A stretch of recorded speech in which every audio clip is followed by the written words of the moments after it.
أعوذ بالله من الشيطان الرجيم بسم الله الرحمن الرحيم الرحمن القرآن خلق الإنسان علمه البيان الشمس والقمر بحسبان والنجم والشجر يسجدان اللهم سبحانك لا علم لنا إلا ما علمتنا إنك أنت العليم الحكيم رب اشرح لي صدري ويسر لي أمري واحلل عقدة من لساني يفقهوا قولي رب زدني علما یا رب صل وسلم دائما ابدا علی حبیبک خیر الخلق کلہم۔ واجب الاحترام معزز خواتین و حضرات و ناظرین کرام، اللہ تبارک و تعالی نے اس کائنات کے تمام جہان اپنی قدرت بسیط سے بسائے ہیں۔ ان میں بہت ہی عجیب و غریب قسم کے نظام چلائے ہیں۔ ان میں ہمہ قسم کے مخلوقات بسائے ہیں، اور اس نے اپنی تمام تخلیق میں بڑے خوبصورت اور پاکیزہ اپنی خلاقیت اور الوہیت اور ربوبیت کے بہت ہی عجیب و غریب مظاہرے فرمائے، مگر اس نے اپنی تمام تخلیق میں انسان کو بحیثیت مخلوق جو مقام، جو مرتبہ، جو قدر، جو منزلت عطا فرمائی ہے، وہ کسی اور مخلوق کے حصے میں نہیں آئی۔ انسان کو اللہ تبارک و تعالی نے اپنے پاک کلام میں مختلف انداز سے، مختلف زاویوں سے اور مختلف اس کے احکامات کے ذریعے عجیب و غریب پیغام پہنچائے ہیں۔ اللہ تبارک و تعالیٰ کی رحمتوں کے صدقے ہی یہ کائنات موجود ہے، اور جب تک وہ چاہے گا موجود رہے گی، اور جب وہ نہیں چاہے گا تو آنکھ کی جھپک سے پہلے نیست و نابود ہو جائے گی۔ اس نے انسان کو تخلیق عجیب و غریب طریقے سے کیا ہے۔ اس کے تخلیق کے عمل کو مختلف مراحل سے گزارا ہے، مختلف اندھیروں کے پردوں میں رکھ کر پھر اس کو اس جہان کے اجالوں میں لایا ہے۔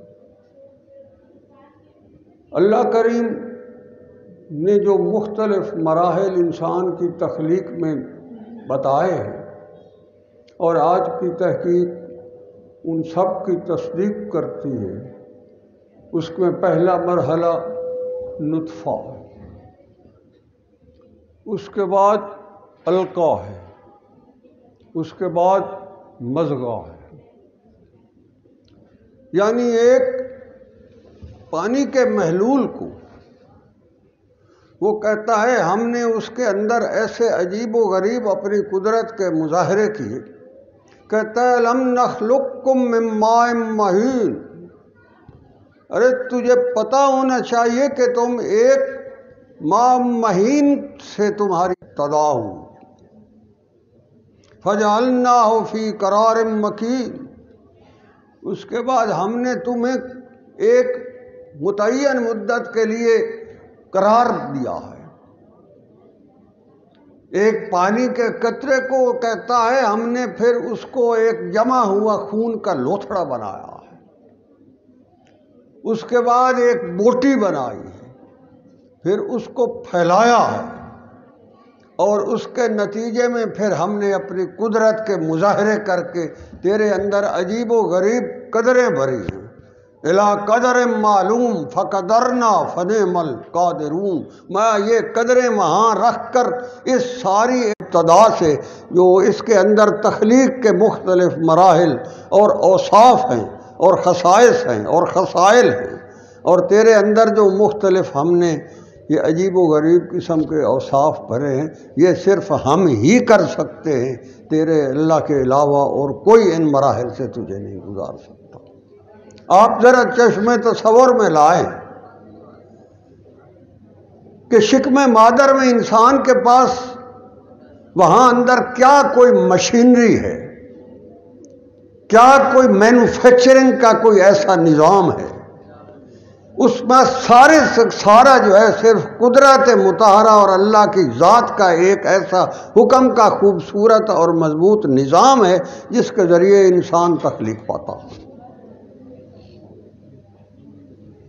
وہ جب اس کو خون کا ایک جمع ہوا لوتھڑا بناتا ہے، اس کے بعد اس کو بوٹی بناتا ہے، اس کے بعد اس کے اندر ہڈیوں کا جال بنتا ہے، اس کے بعد ان میں جوڑ لگاتا ہے، اس کے بعد اس پر گوشت چڑھاتا ہے، اس کے بعد کھال بناتا ہے، اس کے بعد بال اگاتا ہے، پھر اس کے اعضاء اور جوارے کو تخلیق دیتا ہے، اور پھر ایسا خوبصورت انسان بنا کر وہ دنیا میں لے آتا۔ وہ کون ہے جس نے یہ سارا کارخانہ قدرت چلایا ہے تیرے لیے؟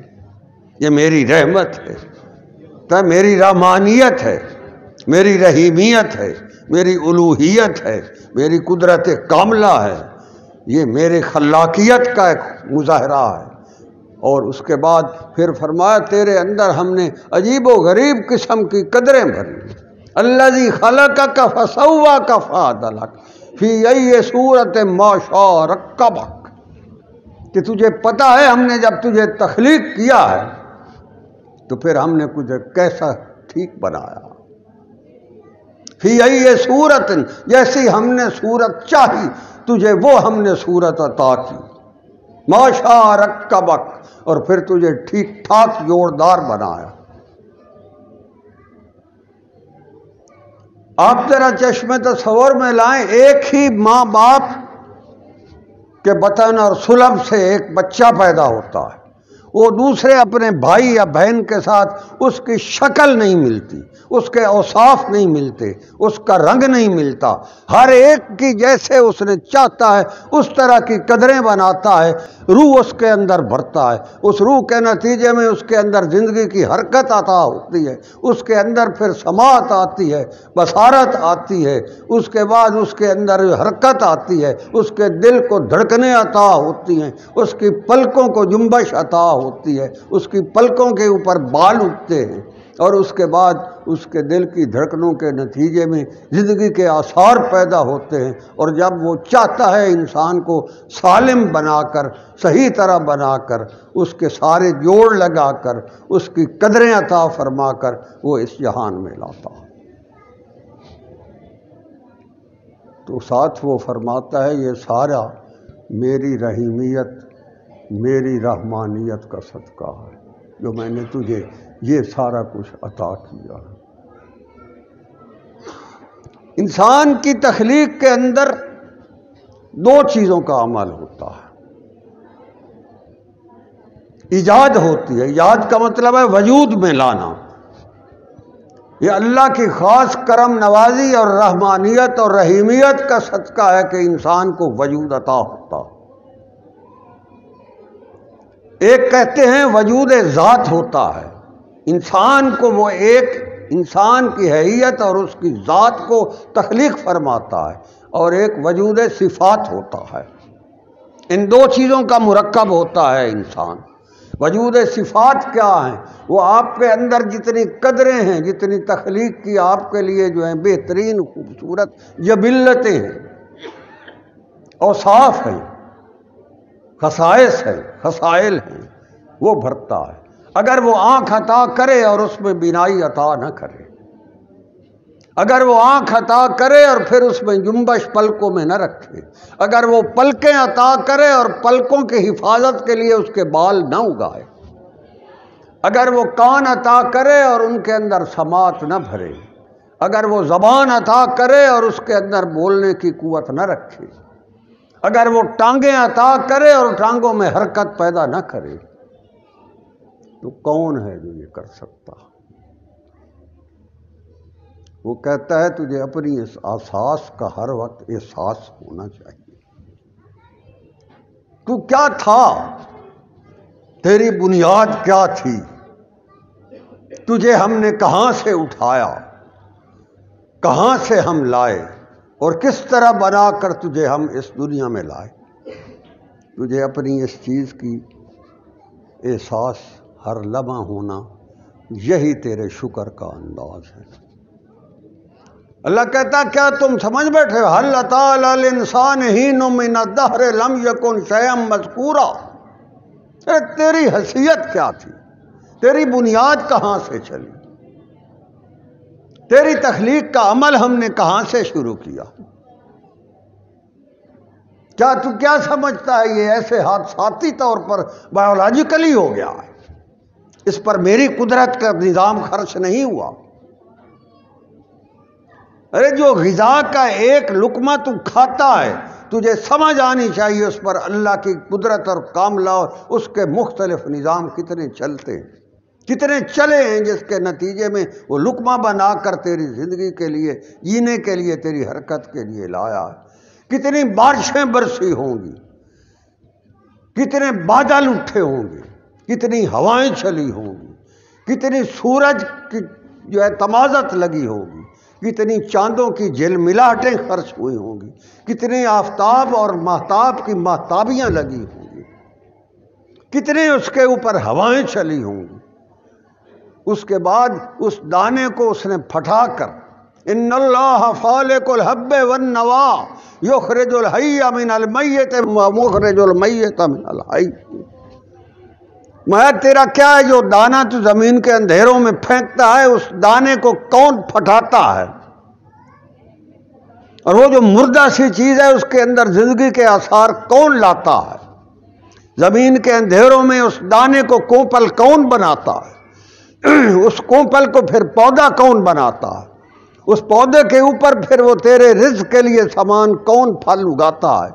اور پھر اس کے نتیجے میں اس کو تیار کر کے تیرے دسترخوان پر لقمے کی صورت میں کون لاتا ہے؟ تو کیا سمجھتا ہے یہ سارا ایسے حادثاتی طور پر ہو رہا ہے؟ آٹومیٹک ہو رہا ہے۔ کہتے تو هل اتى على الانسان حين من الدهر لم يكن شيئا مذكورا۔ ارے تیری حیثیت کیا تھی؟ تو تھا کیا؟ تیری تخلیق شروع کہاں سے ہوئی؟ پھر من نطفۃ امشاج نبتلیہ فجعلناہ سمیعا بصیرا۔ ارے ہم نے اس نطفے کو مختلف مراحل سے گزارا ہے، نبتلیہ۔ ہم نے اپنی تخلیق کے اس کے اوپر بڑے خوبصورت مظاہرے کیے، اپنی خلاقیت کے اظہار کیے۔ فجعلناہ سمیعا بصیرا، تجھ کے اندر سماعت آ گئی، تجھ کے اندر بصیرت آ گئی، تجھ کے اندر حرکت آ گئی، تیرے دل کو دھڑکنوں کے سلیقے آ گئے، تیرے پاؤں کو جنبش آ گئی، تیرے دیکھنے کی صلاحیت، تیری سننے کی صلاحیت تجھ میں آ گئی۔ اور اس کے بعد ہم نے تجھے اس جہان میں لا کر ایک ایسے مقام پر کھڑا کیا کہ اب دیکھ، اپنی اساس کو بھی دیکھ، میری عطا کو بھی دیکھ، اور اپنے کردار کو بھی دیکھ۔ انا ہدیناہ السبیل اما شاکرا و اما کفورا۔ اب یہاں تیرا امتحان شروع ہو رہا ہے کہ تو تھا کیا؟ میری رحمت اور میری قدرت کے نتیجے میں ہم نے تجھے بنا کیا دیا، اس کے بعد ہم نے تجھے اس دنیا میں لا کر کھڑا کر کے اب دیکھنا ہے کہ تو جاتا کدھر ہے۔ ہدیناہ السبیل اما شاکرا و اما کفورا۔ تو زندگی کے لیے کون سا پیٹرن چنتا ہے؟ تو اپنے آپ کو کس راستے کا راہی بناتا ہے؟ تجھے اس جہان میں زندگی گزارنے کے لیے کون پسند آتا ہے؟ کس کلچر کے ساتھ تو چلنا چاہتا ہے؟ ایک طرف میری ہدایت کا سامان ہے، میرا کلام ہے، آسمانی نظام ہے، محمد الرسول اللہ کی نبوت کا فیضان ہے، اور دوسری طرف طاغوت اور کفر کی ایک تمہارے اوپر یلغار ہے۔ اگر تو بحیثیت انسان ان ساری باتوں کو ذہن میں رکھے گا تو تجھے اپنی زندگی کا صحیح راستہ چننے میں آسانی ہوگی، ورنہ بھٹک جاؤ۔ قدم قدم پر ہمارے پاس اللہ کے احکام، محمد رسول اللہ کی سنت خیر الانام کے خزانے موجود ہیں، اور اسی کو اللہ تبارک و تعالی نے اپنی رحمانیت کا بڑا خوبصورت اور پاکیزہ پیغام دیا ہے۔ اور رحمان، اس کی رحمانیت تو ہر انسان کیا، ہر حیوان کیا، ہر کیڑا اور ہر رینگنے والی مخلوق کیا، ساری کی ساری اس کی رحمانیت سے پوری طرح مستفید ہو رہی ہے۔ کہتا ہے جو میں نے تیرے اوپر مہربانی کی ہے، علم القرآن،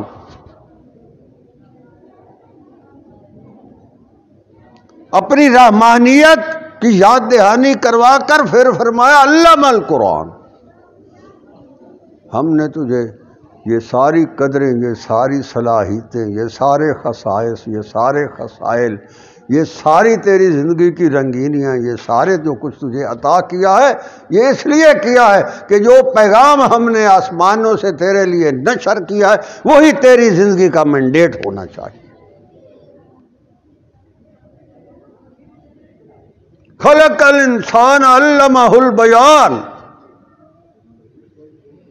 کہ ہم نے تجھے تخلیق کر کے پھر تیرے اندر اپنے دین کی عظمت اور تقدس کی پاسبانی کا شرف تیرے ذمہ لگایا۔ تو اپنے اقتدار کے لیے تو تقریریں کرتا پھر رہا ہے، مخلوق کو بے وقوف بنانے کے لیے تو روز نئی نئی اداکاریاں کرتا پھر رہا ہے،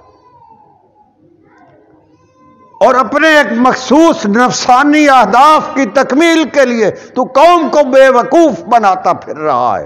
ارے تجھے یہ سمجھ نہیں آئی کہ تجھے میں نے پیدا کس لیے کیا تھا؟ تو طاغوتی کلچر کو قوم پر کس بنیاد پر مسلط کرتا؟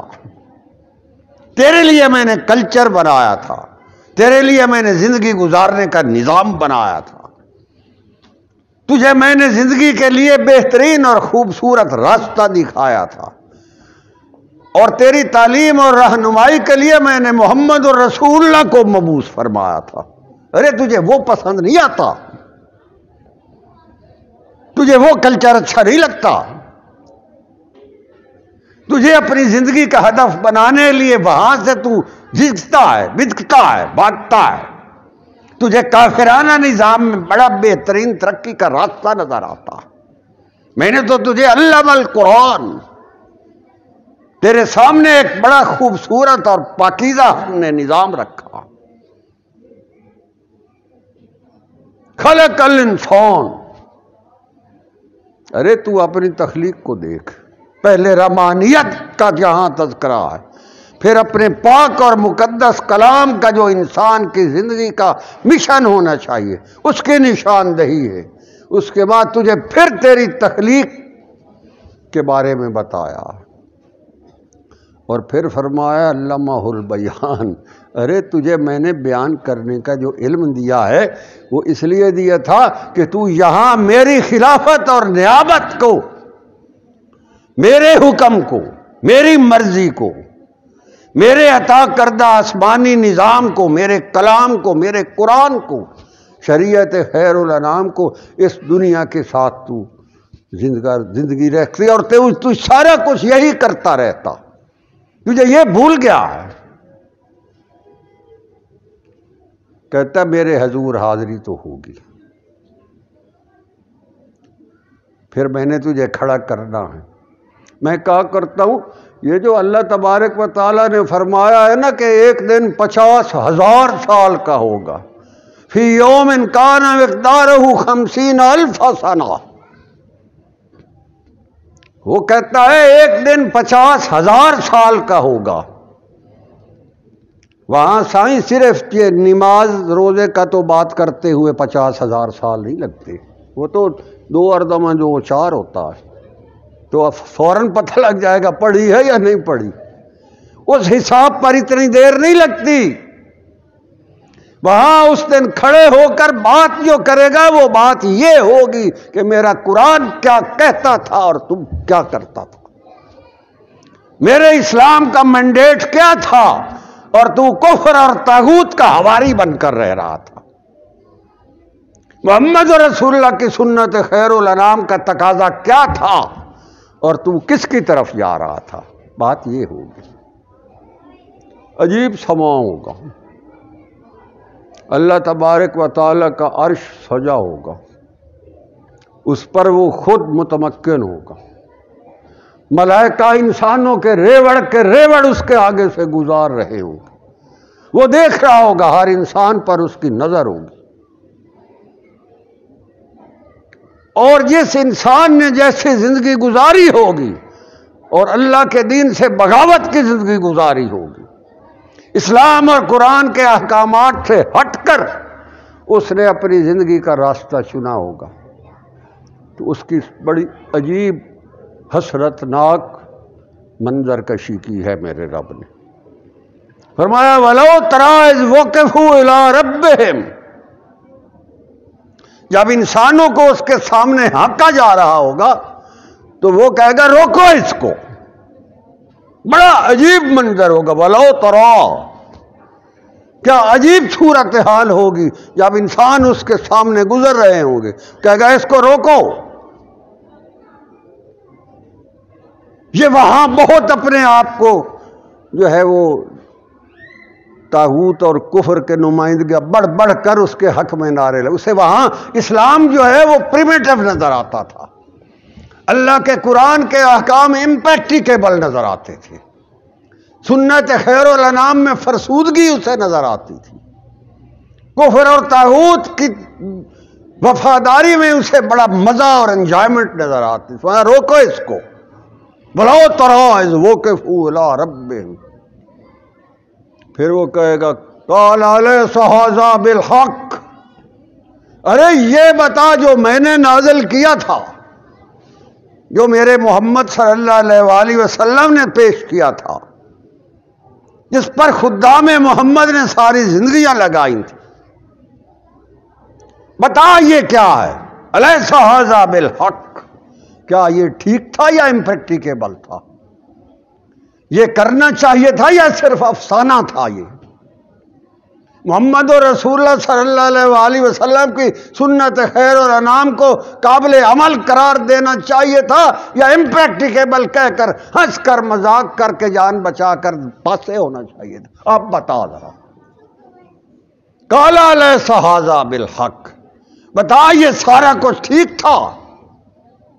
تو پتہ وہاں وہ کیا کہے گا. قَالُوا بَلَىٰ وَرَبِّنَا.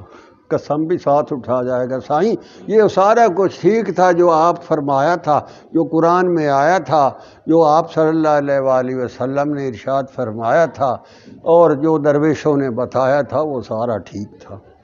بربنا، اور تیرے رب ہونے کی قسم یہ سارا کچھ ٹھیک تھا.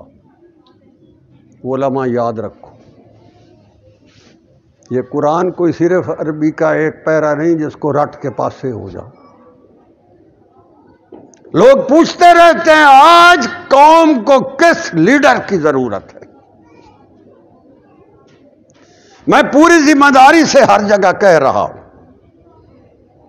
کہ حافظ قرآن تو اس وقت بھی ہمارے ملک میں کم و بیش 12 لاکھ ہیں. اس وقت امت کو حافظ قرآن کی بجائے نافذ قرآن کی ضرورت ہے. جس طرح اللہ کے قرآن کا پیغام لے کر میدان میں کوئی درویش کھڑا ہو کر اس نے للکارا، اس طاغوت کو ٹوٹتے ہوئے دیر نہیں لگے گی، یہ بھاگ جائے گا. میرے بھائی، ہم طاغوت کو توڑنے والوں کی صف میں جا رہے ہیں یا طاغوت کے ساتھ کھڑے ہونے والوں کے اندر کھڑے ہو کر کل کو اللہ کے حضور یہ قرآن کی آیت میں نے پڑھی ہے، یہ افسانہ نہیں ہے. وہ کہے گا اس وقت تجھے کہنا پڑے گا قالوا بلا وربنا. وہ منظر بڑا عجیب ہوگا. رب کائنات عرش پر متمکن ہوگا، مقام محمود پر محمد رسول اللہ جلوہ افروز ہوں گے.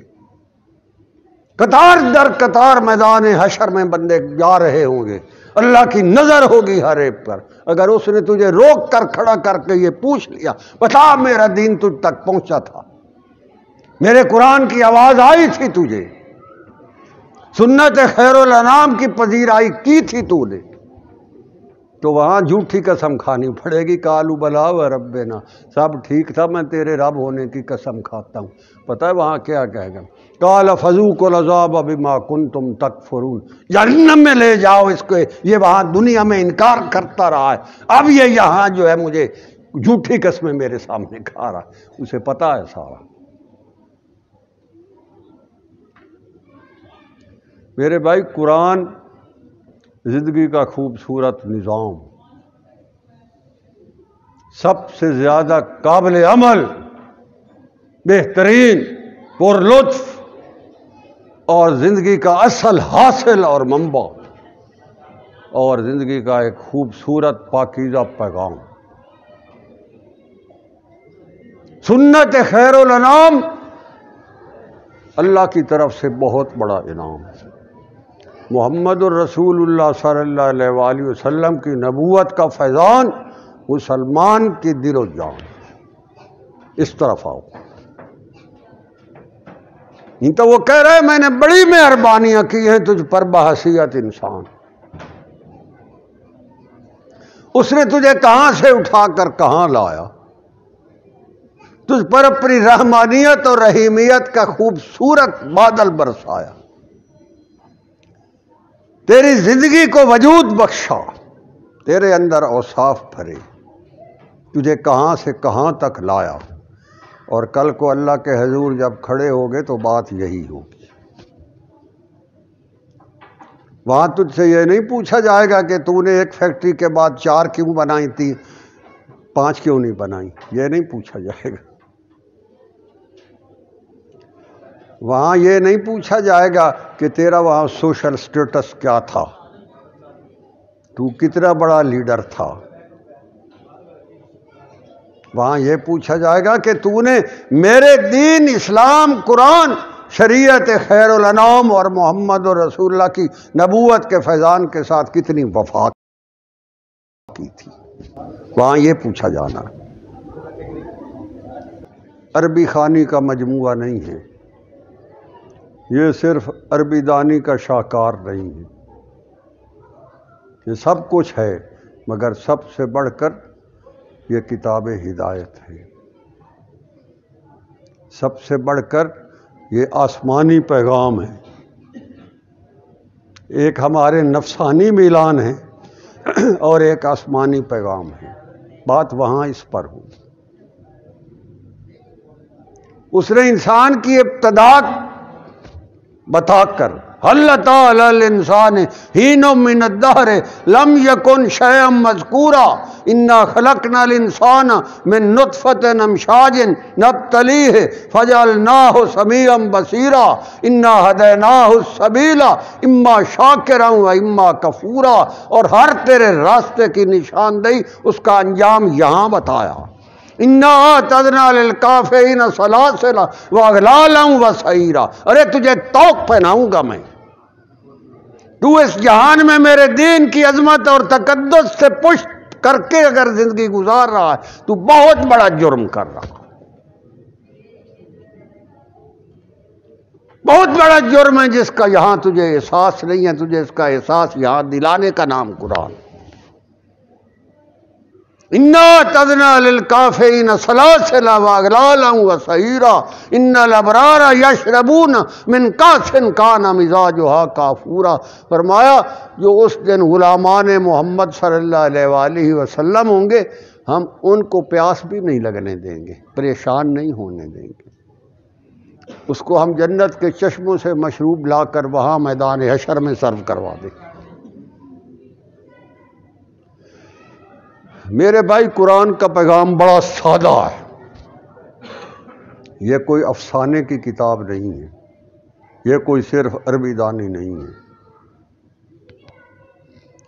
یہ زندگی کا نہایت خوبصورت پیغام ہے، یہ اللہ کا کلام ہے، یہ اسلام ہے، اور سب سے بڑھ کر یہ مسلمان کے لیے بہت بڑا انعام ہے۔ جب حجۃ الوداع کے موقع پر اللہ تبارک و تعالی نے آخری آیتوں میں سے یہ وحی نازل فرمائی تھی، جب آپ نے حجۃ الوداع پر خطبہ عطا فرمایا، 1.25 لاکھ کے کم و بیش قریب صحابہ کرام نے سنا، اس کے بعد آپ اپنے خیمہ میں تشریف لے گئے، اور اس خیمے میں تشریف لے جانے کے بعد جمعہ کا دن تھا، آخری حج تھا، اور آپ صلی اللہ علیہ وآلہ وسلم کی حیات طیبہ کے بھی آخری دن تھے۔ اس کے بعد آپ کم و بیش 3 مہینے اس جہان میں رہے، تو اللہ نے وہاں پیغام دیا تھا، وہ پوری انسانیت کے لیے پیغام تھا۔ الیوم اکملت لکم دینکم واتممت علیکم نعمتی ورضیت لکم الاسلام دینا، کہ آج کے دن کوئی انسان مجھ سے جتنے بڑے انعام کا تصور کر سکتا ہے، اس کے تصور سے بھی بڑھ کر میں نے اسے انعام عطا کر دیا ہے، میں نے قرآن کی تکمیل کر دی ہے، اور اس لیے میرے سارے انعامات اسی کے اندر موجود ہیں، جس کو جتنا انعام چاہیے میرے قرآن سے لے لیں۔ وَأَتْمَمْتُ عَلَيْكُمْ نِعْمَتِي وَرَضِيتُ لَكُمُ الْإِسْلَامَ دِينًا، میں صرف اسی سے راضی ہوں جس کے پاس اسلام کی دولت ہے، بس بات ختم ہو گئی۔ زبانی جمع خط سے وہ راضی نہیں ہوتا۔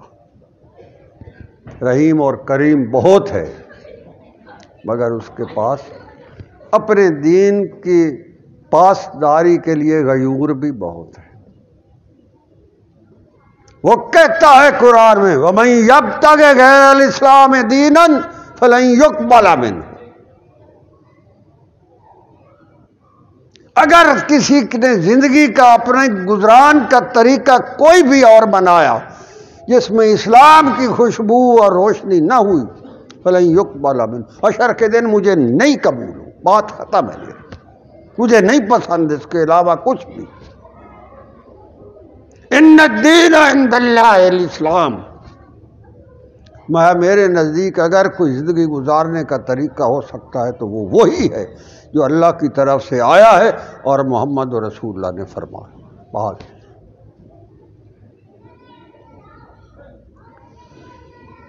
ہمارے پاس اس جہان میں سب سے بڑا خزانہ اللہ کا کلام اور قرآن ہے۔ اللہ بڑا کریم اور قادر ہے۔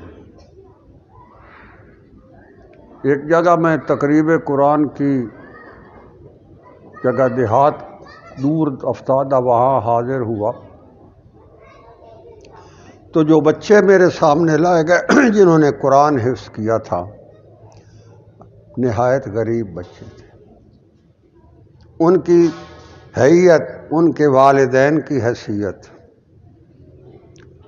ان کی جو واضح اور سامنے نظر آنے والی نشانیاں تھیں، صاف بتا رہی تھیں کہ یہ اس علاقے اور اس بستی کے غریب ترین بچے ہیں۔ مگر میرے دل میں ایک عجیب سوال اٹھ رہا تھا، آپ یقین کریں میں آپ سے شیئر کر رہا ہوں۔ میں نے کہا اس بستی کے ارد گرد بڑے ذمہ دار بھی رہتے ہیں، کاروباری لوگ بھی رہتے ہیں، کئیوں کے بچے بڑے بڑے مہنگے سکولوں میں بھی پڑھتے ہیں، ان کے لباس بھی بڑے اچھے ہیں، ان کا ماحول بھی بڑا اچھا ہے، آرام دہ بھی بہت ہیں، اور میلوں دور شہر میں سواریوں پر گاڑیوں پر وہ جا کر یہ تعلیم دنیاوی بھی حاصل کر رہے ہیں۔ میرا اللہ ایسا غیور ہے، ایسا بے نیاز ہے، اس نے کسی جھونپڑے سے، کچے گروندے سے، کسی غریب کا جس کو 2 وقت کی نان جویں بھی شاید نصیب نہ ہو، جس کو وہ ناشتے بھی نصیب نہ ہوں جو امیروں کے بچے کر کے جاتے ہیں، وہ سواریاں بھی نصیب نہ ہوں، اس نے جھونپڑوں سے چند غریب بچے اٹھائے، انہیں لا کر مسجد میں بٹھائے، وہاں پر قرآن کے قاری لگائے، اور دن رات لگا کر اپنا پاک اور مقدس کلام ان کے سینوں میں جڑ دیا۔ وہ بڑا بے نیاز ہے، اور آفرین ہے ان پر جو اللہ کے اس پاک کلام کے ساتھ اپنی طرف سے یہ خوبصورت وفا کرتے ہیں، اپنے بچوں کو اس کلام کے لیے مختص کرتے ہیں۔ یہ کلام تو وہ ہے جو لوح محفوظ پر ہے، علماء نے فرمایا ہے، احادیث مبارکہ کے آثار ہیں، قرآن کا ایک ایک لفظ جو لوح محفوظ پر موجود ہے اس کی چمک سے ساری کائنات روشن ہے۔ یہ جو اللہ کا ذاتی کلام ہے، کوئی عام کلام تو نہیں ہے۔ اور اللہ ایسا کریم اور قادر ہے جس پر وہ اپنی رحمانیت کا، رحیمیت کا بڑا خصوصی انعام عطا کرتا ہے، اس کے گھر کے فرد کو اٹھا کر اس کا سینہ کھول کر اس میں قرآن جڑ دیتا ہے اور اس کو قرآن کا داعی بنا دیتا ہے۔ اس وقت اس زمانے میں اس سے بڑا احسان اور کوئی، بہت بڑا انعام۔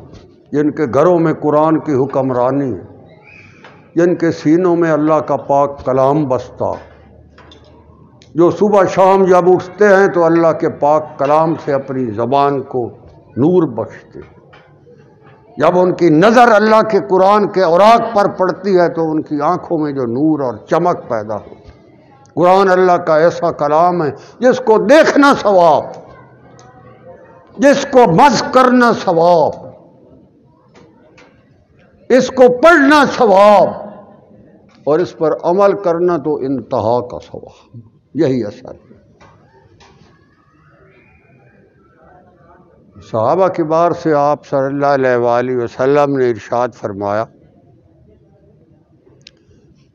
کہ قرآن کے ایک لفظ پر 10 نیکیاں عطا ہوتی ہیں، 10 گناہ معاف ہوتے ہیں اور 10 درجات بلند ہوتے ہیں۔ صحابہ نے عرض کی، یا رسول اللہ صلی اللہ علیہ وآلہ وسلم، یہ جو الف لام میم ہے یہ ایک لفظ ہے، اس پر 10 نیکیاں ملیں گی؟ فرمایا نہیں، الف پر علیحدہ، لام پر علیحدہ اور میم پر علیحدہ، او کما قال رسول۔ تو یہ کیفیت ہے اس پاک اور مقدس کلام کی۔ آپ ساری دنیا کے علوم اپنے بچوں کو دیں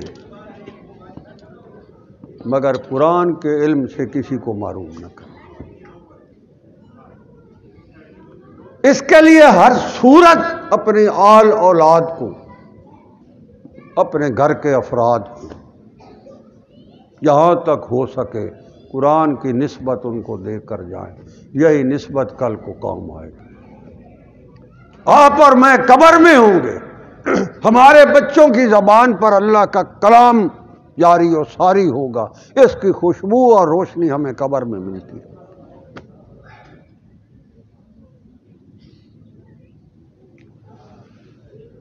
تو اللہ فرماتا ہے کہ میری رحمانیت کی معراج ہے کہ کسی کو میں قرآن کی نسبت عطا کروں، بہت بڑی نسبت۔ الرحمن علم القرآن خلق الانسان، کہہ رہے میں نے تجھے پیدا کیا اور میرا تخلیق کے بعد منشا یہ ہے کہ کاش تو قرآن کا داعی ہوتا، اسلام کا داعی ہوتا، محمد رسول اللہ کی سنت خیر الانام کا داعی ہوتا، اور یہاں اس زمین پر تیرے اس اپنے وجود کی تمام صلاحیتیں اعلی کلمت اللہ کے لیے صرف ہوتی۔ جب تو قبر میں جاتا تو تیری تکریم ہوتی، جب تو حشر کے دن میرے حضور کھڑے ہوتا تو وہاں بھی تیری تکریم ہوتی۔ اور اگر میں تیرے سے یہ سوال کرتا کہ کیا یہ حق تھا تو اسی وقت کہہ اٹھتا، اے اللہ میرے نامہ اعمال کو دیکھ، یہ بتا رہے ہیں کہ میں نے تیرے قرآن سے وفا کی۔ مسلمانی تو یہ ہے، اسلام تو یہ ہے، قرآن تو یہ کہہ رہا ہے۔ الحمدللہ ہم سارے مسلمان ہیں، کلمہ گو ہیں، ہمارا ایمان ہے قرآن کی حقانیت پر، اسلام کی عظمت اور تقدس کے ہم الیاذ باللہ باغی نہیں ہیں، مگر صرف اس نسبت کو مزید اپنے دل کی گہرائیوں سے نمائندگی ایسی کرنی ہے کہ کل کو اللہ کے حضور کھڑے ہوں تو یہ قرآن ہماری شفاعت کا ذریعہ بن جائے۔ آخری بات حدیث مبارکہ عرض کروں۔ صحابی راوی ہیں، وہ فرماتے ہیں آپ صلی اللہ علیہ وآلہ وسلم نے فرمایا حشر کے دن اللہ کا قرآن ایسا ہے جس کی شفاعت کو کبھی اللہ رد نہیں کرے گا، کبھی رد نہیں کرے گا۔ جس کی یہ قرآن شفاعت کرے گا اس شفاعت کو وہ ایسا کرے گا کہ قرآن اس کے دامن کو پکڑ کر اللہ سے حکم لے کر اس کو اس وقت تک اپنے دامن کے ساتھ اس کو پکڑ کر لے جاتا ہوگا، اور جہاں جنت کے دروازے پر فرشتہ مقام پر کھڑا ہوگا اس کے حوالے کر کے آئے گا کہ اس کی شفاعت میں نے کی ہے اور میرے اللہ نے مجھے اجازت دی ہے، اس کو لے جا۔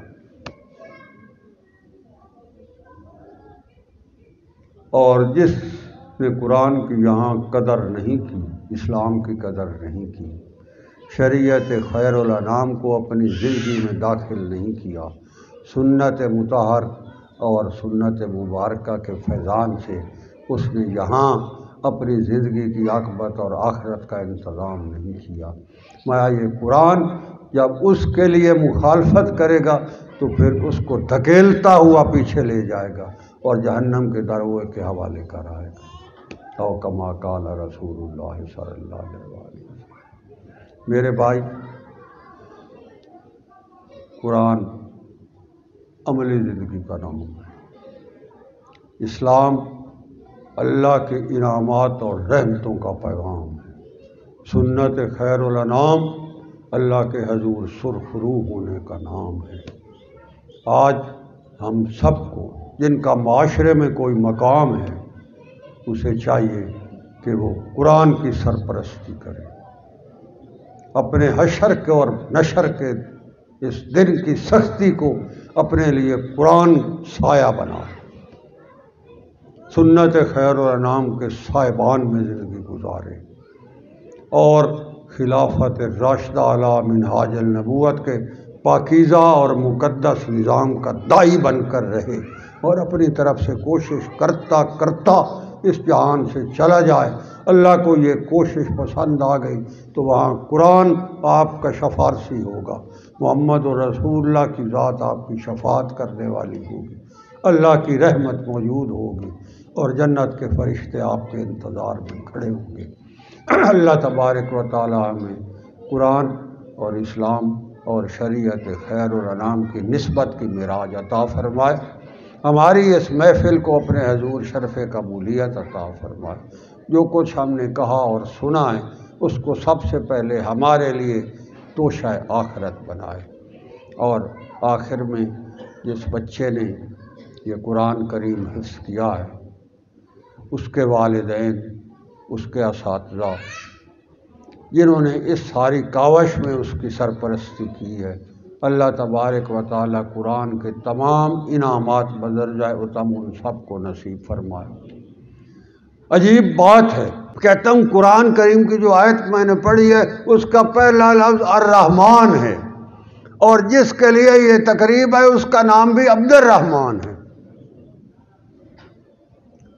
مالک کائنات نے اپنا تعارف رحمان کرایا، تقریب آج عبد الرحمن کے نام کی ہے، بیچ میں قرآن ہے، اور یہ عجیب و غریب تقریب کا سامان ہے۔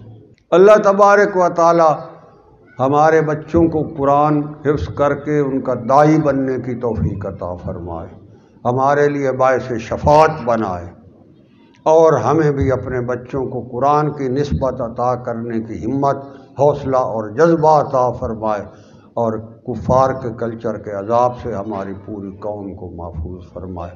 جزاکم